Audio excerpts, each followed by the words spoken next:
نئے سال آنے والے نئے سال کی ایک تو پہلے بہت بہت مبارکباد آپ کو. اور ظاہر ہے بہت سے لوگوں کے ذہنوں میں جہاں پر پاکستان کے اندر پولیٹیکل کیوس کو لے کر سوال ہے کہ یہ کہاں جا کے سیٹل ہوگا, معیشت اتنا ہی بڑا کنسرن ہے. مفتاح صاحب, آپ کس طریقے سے دیکھ رہے ہیں حکومت کی پچھلے ایک سال کی کارکردگی کو, کیونکہ حکومت یہ کلیم کری ہے کہ ہم نے ملک کو سٹیبلائز کر دیا ہے. You agree with that?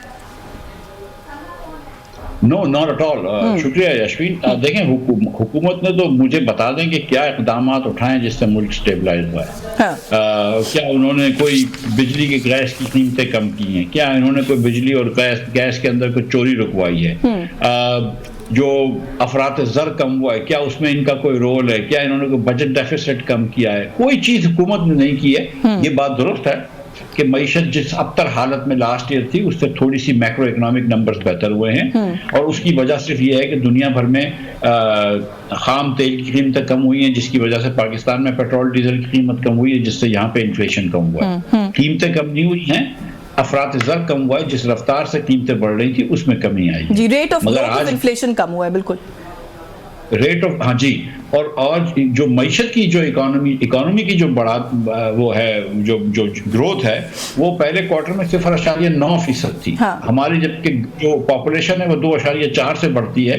اس کا مطلب ہے کہ ہم سب جو ہے وہ غریب ہو گئے ہیں ریلیٹیولی اسپیکنگ. تو یہ پہلے سال نہیں, 3 سال سے یہ سلسلہ چل رہا ہے. تو آج بھی جو چیزیں تھیں گو کہ مثال کے طور پر اگر ایک دال 160 روپے کی تھی 2 سال پہلے, تو پچھلے سال وہ 200 روپے کی ہوئی, 25% بڑھ کے, اور اس سال وہ 200 سے 12% بڑھ کے 224 کی ہوگی. لیکن کیونکہ تنخواہیں اس تناسب سے نہیں بڑھی ہیں تو وہ جو 2 سال پہلے 160 کی خرید سکتا تھا دال, وہ 200 کی خریدنا اس کو مشکل ہوئی, اور 224 کی خریدنا مزید مشکل ہو گئی. بالکل پرچیزنگ پاور نیچے چلی گئی. بالکل پرچیزنگ پاور کم ہو گیا. جی اچھا, تو آپ جو ہے مجھ سے اتفاق نہیں کریں. میں تھوڑا پوائنٹ وائز پھر آپ سے جو ہے نا وہ ایک دفعہ تھوڑا سا آپ کا انالیسس لے لیتی ہوں, بیکاز جو اورنگزیب صاحب ہے انہوں نے تو یہ کہا ہے جی کہ میکرو اکنامک فرنٹ پر ہم نے بہت زبردست قسم کی جو ہے وہ پیش رفت کی ہے. وہ کہتے ہیں جی کہ 24 سال کے بعد ملک میں مالی سرپلس ہوا ہے پہلی مرتبہ. دیکھیے کوارٹر یا ہاف ایئرلی سرپلسز ہوتے رہتے ہیں, وہ کوئی بڑی بات نہیں ہے. وہ تو یہ کہ آپ نے کچھ اخراجات آگے پیچھے کریں. آپ دیکھ لیجئے گا کہ پورے سال کے اندر جو ہے وہ 8,000 ارب روپے سے زیادہ جو ہے وہ کل کا خسارہ ہوگا. تو یہ بات تو میں ابھی سے آپ کو گارنٹی کر کے دے رہا ہوں. میں یہ پوچھنا چاہ رہا ہوں کہ کیا انہوں نے, دیکھیں جتنے وعدے انہوں نے کیے تھے حکومت نے, IMF سے بھی کیا اور عوام سے بھی کیا. انہوں نے کہا تھا کہ ہم نیشنل فائنانس کا پیکٹ بنائیں گے, وہ نہیں بنایا. انہوں نے کہا تھا ہم پینشن ریفارمز کریں گے, وہ نہیں کیا. انہوں نے کہا تھا ہم کچھ وزارتوں کو ڈیوالو کریں گے, وہ نہیں کیا. انہوں نے اناؤنس تو کر دیا 10 وزارتوں کا انہوں نے اعلان کیا, کہا نہیں ہے کہ کون سی ہے, مگر 10 وزارتوں کا اعلان کیا ہے کہ وہ ڈیوالو ہو رہی ہیں. جی بالکل اعلان کرا نا, جب ہوں گی تو پتہ چلے گی نا. وہ ہوں گی تو نہیں. انہوں نے تو اعلان کیا تھا کہ 1 جنوری سے ایگریکلچر ٹیکس لگائیں گے, 1 جنوری سے نیشنل فائنانس ٹیکس وہ پیکٹ لگائیں گے, وہ تو نہیں ہوا. یہ باتیں ضرور کر لیتے ہیں, اور اورنگزیب صاحب کا تو آئی تھنک کہ دل بھی جو ہے وہ صحیح جگہ پہ ہے. لیکن سچی بات یہ کہ شہباز شریف صاحب جو ہے وہ صرف پچھلے 8-9 مہینوں میں اپنی کرسی بچانے کے علاوہ انہوں نے کوئی کام نہیں کیا ہے. یہ ہم سب کو پتا ہے. مجھے ایک کام بتا دیجئے جو ایک اصلاحات کہ کوئی ایک کیٹیگری کے اندر اس حکومت نے کیا. نہ یہ نچکاری کر سکیں, نہ بجلی یا گیس کی چوری کم کر چکے ہیں, نہ اس کے نرخ کم کر چکے ہیں. تو سوال یہ ہے کہ ہم بات سارا دن کرتے ہیں سیاست کی کہ یہ 26 امینڈمنٹ ہو گیا اور یہ ہو گیا اور ملٹری ٹرائلز ہو گئے, لیکن عوام کی کون پوچھ رہا ہے آج؟ کیا عوام کے اندر اس وقت نوجوانوں کو نوکری مل رہی ہے اس ملک میں؟ ایسا کیوں ہوتا ہے کہ جب لیبیا سے یونان کشتی جاتی ہے, سیریا سے کہیں کشتی جاتی ہے, تو اتنے سارے جو لوگ کبھی نہ خدا نہ خواستہ ایکسیڈنٹ میں جہاں پیک ہوتے ہیں وہ پاکستانی نکلتے ہیں؟ ایسا کیوں ہے کہ میرے اسلام آباد میں گھر کے اندر, گھر کے سامنے رومانین ایمبیسی کے باہر 30-40 پاکستانی ہر وقت کھڑے ہوتے ہیں, ہمارے بچے؟ کیوں پاکستان باہر جا رہا ہے؟ اگر یہاں پر اتنا اچھا ہو گیا ہے تو پھر پاکستانی کو تو اچھا ہونا چاہیے. لیکن کوئی زندگی کسی پاکستانی کی آسان نہیں ہوئی. وہ کہہ رہے جی ہمارا سب سے بڑا ٹارگٹ جو ہے وہ آنے والے کچھ سالوں کے لیے جو ہے وہ ایکسپورٹ لیڈ گروتھ ہے اور ایکسپورٹس بڑھانا ہے. $60 ارب کی برآمدات کا ہدف 2028 تک جو ہے گورنمنٹ کہہ رہی ہے کہ ہم نے سیٹ کیا ہے. کچھ باتیں جو ہوتی ہیں وہ کہنے کے لیے کتابی حد تک تو بہت اچھی لگتی ہے, جو ابتدائی میں نے کہا کہ پالیسی تو ہم سے اچھی کوئی بھی شاید نہیں بناتا, ہم بڑی اچھی بناتے ہیں, لیکن یہ پریکٹیکلی ہوگا کیسے؟ جو ابھی آپ نے بچوں کی بات کی, مجھے اس سے یہ سوال یاد آیا کہ ایکسپورٹ اگر اس ملک سے کسی چیز کی ہوئی ہے تو وہ ہیومن ریسورس کی ہوئی ہے, برین ڈرین ہوا ہے. اس کے علاوہ تو نہ کچھ ہوا ہے اور نہ مجھے کچھ ہوتا ہوا انفارچونیٹلی نظر آ رہا ہے. Do you agree with that?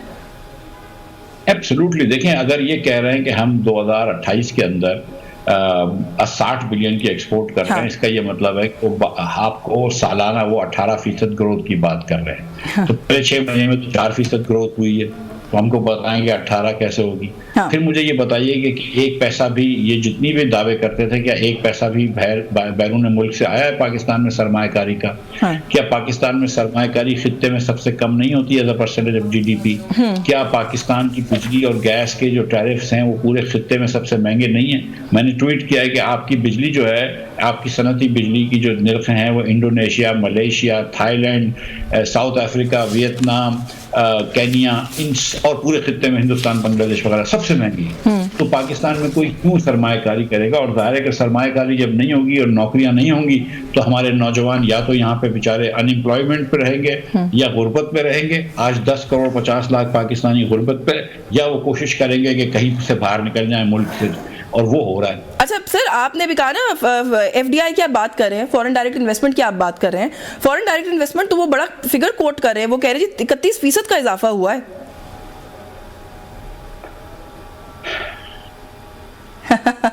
میرا خیال ہے آپ کی ہنسی میں جواب سمجھ کے آگے چل پڑتے ہیں, لیکن پھر بھی آپ تھوڑی وضاحت کر دیں اس کی تو اچھا ہو جائے گا. دیکھیے گزارش یہ ہے کہ پاکستان میں پچھلے 15 سالوں سے 2 سے 3 بلین کی FDI آتی ہے, اور وہی ہر سال آتی ہے. FDI کیوں سے آتی ہے یہ بھی میں آپ کو بتا دوں گا, اور کیوں آتی ہے. دیکھیں, ایک بھی ڈالر پاکستان میں انویسٹمنٹ کا نہیں آتا جو پاکستان سے بنا کے کوئی برآمدات کر رہا ہو. یہاں سے بنا کے کوئی جوتے یا کوئی پتلون کو ایکسپورٹ کرنے کے لیے نہیں لگاتے, وہ پاکستانیوں کو چیزیں بیچنے کے لیے یہاں لگاتے ہیں. مثال کے طور پہ جیز نے یہاں پہ پاکستان گورنمنٹ میں $2 بلین دے کے لائسنس خرید لیا, اب وہ پاکستانیوں کو چیزیں بیچ رہا ہے, فون بیچ رہا ہے. یا کسی نے کوئی ایک فیکٹری لگا لی جس کے اندر وہ بنا کے چیزیں, شیمپو پاکستانیوں کو بیچ رہا ہے. تو $1 بھی باہر سے ہم کو ایکسپورٹ کرنے کے لیے نہیں آتا, پاکستانیوں کو بیچنے کے لیے آتا ہے, جس کی مطلب یہ ہے کہ جتنے ڈالر آئیں گے اس سے زیادہ جائیں گے. مطلب آپ بڑے خوش ہوئے کہ جب سعودی عرب سے ایک وہ فرائیڈ چکن کی کوئی وہ آ رہی ہے, مجھے نام یاد نہیں آ رہا, ایک فرائیڈ چکن کی ریسٹورانٹ کی چین آ رہی ہے, بڑی اچھی بات ہے بھائی. تو لیکن وہ کیا بیسیکلی ہمیں چکن بنا کے یہاں پہ کھلائیں گے, اور جو ڈالر ہوں گے وہ جتنے لگائے ہوں گے اس سے ظاہر ہے زیادہ لے کر جائیں گے. بالکل ہمارا پیسہ باہر چلے جائیں گے. ایبسلیوٹلی. تو اچھا, لیکن یہ جو بات آپ کر رہے ہیں نا سر, میرا خیال ہے ادراک ہے گورنمنٹ کو اس بات کا بھی, کیونکہ اورنگزیب صاحب نے گڈ FDI اور بیڈ FDI کی بات کی ہے, لیکن جو گروتھ میرا خیال ہے وہ بتا گئے وہ بیڈ FDI کی ہے بقول ان کے, کیونکہ انہوں نے خود کیٹیگرائز کیا ہے. تو ابھی تک کوئی اس طرح کی FDI کی گروتھ یعنی کہ ٹیکنیکل ٹرمز میں کوئی بھی نہیں ہو رہی ہے. دیکھیے گزارش یہ ہے کہ کوئی فارنر یہاں پہ پیسے لگا رہا ہے تو ہمیں خوشی ہونا چاہیے, لیکن آپ کے پاس جب کنڈیشنز اچھی ہو جائیں گی تو خود بخود وہ گڈ FDI ہو جائے گی. میں آپ سے ایک آپ کو آسان طریقے سے بتا دوں کہ جو FDI خود چل کے آتی ہے نا وہ گڈ FDI ہوتی ہے. جو جا کے ہم ملتے ترلے کر کے لے کر آتے ہیں نا کہ شیخ صاحب آئیے پیسے لگائیے, اور وہ شیخ صاحب آ کے پھر ہم سے یہ مراد لیتے ہیں وہ مراد لیتے ہیں, وہ بیڈ FDI ہوتی ہے.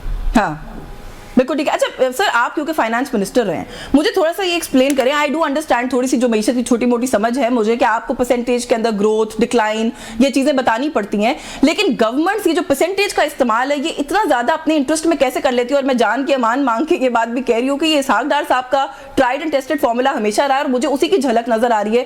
گورنمنٹ جس طرح کے اپنے اس وقت اچیومنٹس بتا رہی ہے اس کے اندر کے, مثال کے طور پہ روٹی اگر آج 100 روپے کی ہو جائے اور کل اس روٹی کی قیمت کو سستا کر کے ہم 90 روپے کر دیں, اور ہم کہیں جی دیکھیں روٹی ہم نے 10% سستی کر دی ہے, یہ تو یہ فارمولا نہیں ہے.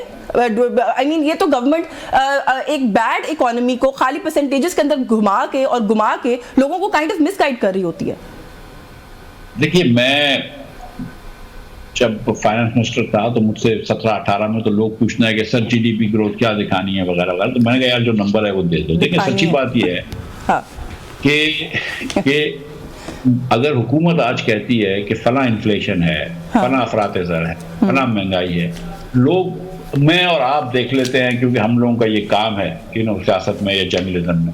باقی ایک عام پاکستانی تھوڑی دیکھتا ہے کہ بھائی اخبار میں کیا انفلیشن کا نمبر ہے. وہ تو روز جاتا ہے بیکری انڈے خریدنے کے لیے, وہ جاتا ہے دکان میں آٹا خریدنے کے لیے, وہ جاتا ہے دالیں خریدنے کے لیے. تو ہم کو تو روز نظر آ جاتا ہے انفلیشن کیا ہے. ایک پاکستانی اس کو روز نظر آ جاتا ہے پرچیسنگ پاور کیا ہے. اس کو وہ فارمولا دیکھنے کی ضرورت نہیں ہے پرچیسنگ پاور کا کہ ریئل انکم کا کیا ہو رہا ہے ڈیوائڈڈ بائی انفلیشن. اس کو تو یہ پتا ہے کہ میری تنخواہ میں سے اتنے پیسے چلے گئے ٹیکس کے, میری تنخواہ میں سے اتنے پیسے چلے گئے بجلی کے بل کے, میرے پاس اب بچے کی فیس دینے کے پیسے نہیں ہیں. تو عام پاکستانی کو یہ پتا ہے, اور اسی لیے میں آپ سے گزارش کر رہا ہوں کہ یہ جو لڑائی اسلام آباد میں بار بار ہوتی ہے کہ حکومت کس کی ہو, عمران خان کی ہو یا نواز شریف کی ہو یا آصف زرداری کی ہو, یہ 30 سال سے الحمدللہ ہم تینوں چہرے دیکھ رہے ہیں, بات جو ہے وہ پاکستانیوں کو اس سے کوئی اب غرض نہیں رہی. پاکستانی بولتا ہے بھائی مجھے 3 وقت کی روٹی مل جائے تو میرے لیے کافی ہے. بالکل ایبسلیوٹلی. اس ملک کے عام عوام کو اس وقت 2 وقت کی روٹی کی لڑائی جو ہے وہی وہ پوری کر رہے ہیں. مجھے ایک بریک لینی ہے سر, بریک سے واپس آ کے حکومت ایک اور چیز جو بالکل میڈل کے طور پہ پہن کے پھر رہی ہے آج کل, وہ یہ ہے کہ اسٹاک ایکسچینج جو ہے وہ ایٹ اٹس بیسٹ ہے. تو یہ کتنا بڑا انڈیکیٹر ہوتا ہے معیشت کی بہتری کا, اس پہ بھی بات کرتے ہیں اس بریک کے بعد ہمارے ساتھ.